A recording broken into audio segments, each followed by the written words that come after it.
A seagull turned orange after it fell into a container filled with the Indian dish chicken tikka masala. Wildlife experts say a factory left the curry outside.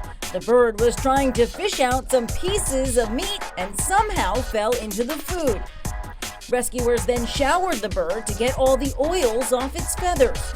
While the seagull looks clean now, it still smells like dinner. The bird's skin now needs to be restored of its natural oils that keeps it waterproof. The vet will also fatten it up a bit, but hopefully they won't be feeding it any Indian food. Be sure to watch Inside Edition.